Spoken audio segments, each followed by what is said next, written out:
saya, dan dalam pertemuan kita kali ini kita akan membahas sebuah kajian di bawah judul Keselamatan di luar Yesus.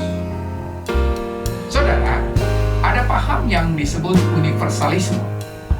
Universalisme adalah pandangan yang meyakini bahwa semua manusia pada akhirnya akan diselamatkan. Kasih Allah yang tidak terbatas akhirnya akan membebaskan manusia dan membawa semua manusia masuk surga. Bahkan diyakini bahwa setiap manusia dapat menyelamatkan dirinya sendiri melalui perbuatan baik. Saudara, jika kita memperhatikan pandangan ini, maka pandangan ini lebih menekankan kasih Allah kepada manusia, tetapi melupakan keadilannya. Bukankah Allah telah berfirman bahwa upah dosa adalah maut atau mati?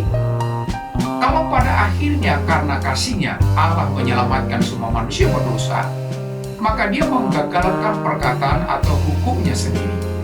Dan kalau Allah pada akhirnya membatalkan firman-Nya, maka itu bukanlah Allah. Sebab Allah adalah Tuhan yang konsisten dengan perkataannya sendiri.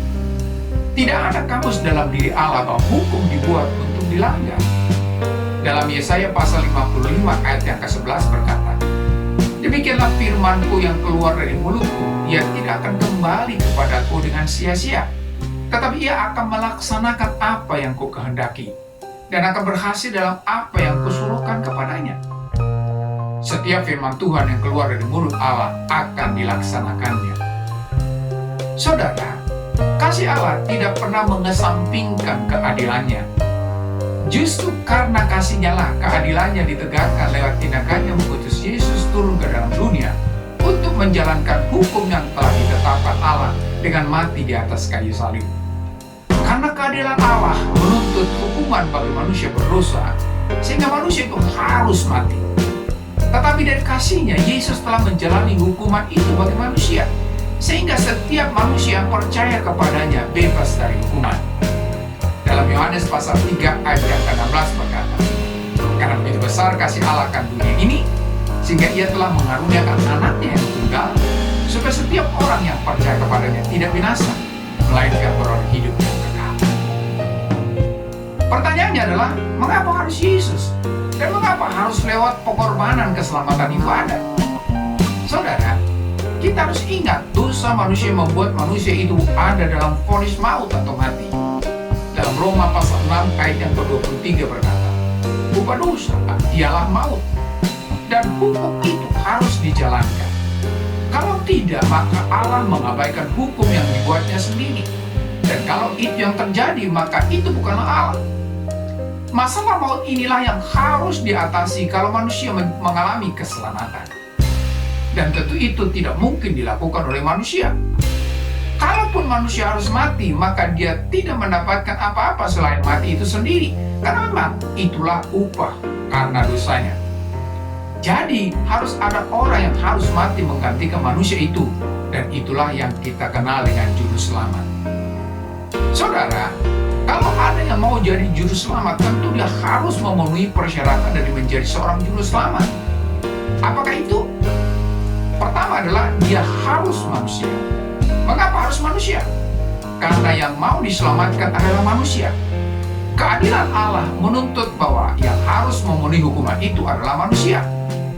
Jadi binatang tidak sebanding dengan manusia, dan malaikat tidak pada tempatnya untuk menanggung manusia. Demikian juga dengan Tuhan. Jadi seorang juru selamat haruslah seorang manusia. Kedua, tidak terlibat dengan masalah manusia. Masalah manusia yang membuat dia harus dihukum adalah dosa. Jadi seorang juru selamat haruslah manusia tanpa dosa. Kalau seorang juru selamat adalah juga termasuk orang berdosa, maka tidak layak menjadi orang yang akan menggantikan manusia berdosa. Justru dirinya sendiri yang harus diselamatkan. Ketiga, mati bagi manusia berdosa. Juru selamat itu harus mati agar mereka yang ingin diselamatkan dibebaskan dari hukuman maut. Jadi juru selamat itu adalah seorang manusia, manusia tanpa dosa, dan mati bagi manusia berdosa. Adakah orang yang memenuhi kriteria itu di dunia ini? Jawabannya tidak ada. Karena dalam Roma pasal 3 ayat 23 berkata, "Karena semua orang telah berbuat dosa dan telah kehilangan kemuliaan Allah." Dan Allah yang Maha Tahu itu tentu mengetahui akan hal itu. Itulah sebabnya Allah yang bukan manusia itu telah menjadi manusia, yaitu Yesus Kristus. Dalam Yohanes pasal 1 ayat yang ke-14 berkata, Firman atau Yesus itu telah menjadi manusia dan diam di antara kita. Dan Yesus yang adalah manusia itu tanpa dosa. Dalam Ibrani pasal 4 ayat yang ke-15 berkata, sebab imam besar atau Yesus yang kita punya bukanlah imam besar yang tidak dapat turut merasakan kelemahan-kelemahan kita. Sebaliknya sama dengan kita. Ia telah dicobai, hanya tidak berbuat dosa. Dan manusia yang tanpa dosa itu telah mati bagi manusia berdosa. Dalam Roma pasal 5 ayat yang ke-8 berkata, akan tetapi Allah menunjukkan kasih-Nya kepada kita oleh karena Kristus telah mati untuk kita ketika kita masih berdosa. Dengan demikian, Yesus Kristus telah ditetapkan Allah menjadi juru selamat bagi manusia. Itulah sebabnya dalam Kisah Para Rasul pasal 4 ayat yang ke-12 berkata, dan keselamatan tidak ada di dalam siapapun juga selain di dalam Dia. Sebab di bawah kolong langit ini tidak ada nama lain yang diberikan kepada manusia yang olehnya kita dapat diselamatkan. Ungkapan ini tentu beralasan karena tidak ada satupun manusia selain Yesus yang bisa memenuhi tuntutan keselamatan itu. Dan kalau kita hubungkan kenyataan ini dengan pernyataan kaum universalisme di atas, maka tidak ada keselamatan bagi semua orang. Karena tidak semua orang percaya Yesus. Dalam Yohanes pasal 3 ayat yang ke-16 berkata, karena begitu besar kasih Allah akan dunia ini, sehingga Ia telah mengaruniakan anaknya yang tunggal, supaya setiap orang yang percaya kepadanya tidak binasa, melainkan beroleh hidup yang kekal. Jadi, hanya orang yang percaya Yesus yang mendapatkan keselamatan. Saudara, Allah itu pribadi yang Maha Tahu. Dia tahu segala sesuatu. Kalau Allah yang Maha Tahu itu sudah tahu bahwa keselamatan ada sebelum dan sesudah Yesus, maka Yesus tidak perlu mati untuk menggantikan dosa manusia. Dan kalau Allah yang Maha Tahu itu tahu bahwa keselamatan ada tanpa pengorbanan Yesus, mengapa Allah mengutus anaknya mati di atas kayu salib? Tetapi karena Allah yang Maha Tahu itu tahu bahwa manusia tidak bisa selamat dari dirinya sendiri, maka Allah yang mengasihi manusia itu menyelesaikan masalah manusia itu dengan mengutus anaknya menjadi manusia dan mati bagi manusia berdosa, sehingga kasih dan keadilan Allah diwujudkan. Saudara, lalu bagaimana dengan orang yang begitu baik? Apakah dia harus masuk neraka hanya karena dia tidak percaya Yesus? Untuk menjawab pertanyaan ini, maka kita bisa lihat apa kata Alkitab.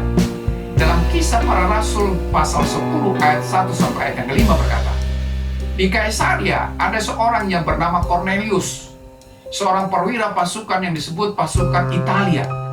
Ia saleh, ia serta seisi rumahnya takut akan Allah, dan ia memberi banyak sedekah kepada umat Yahudi dan senantiasa berdoa kepada Allah.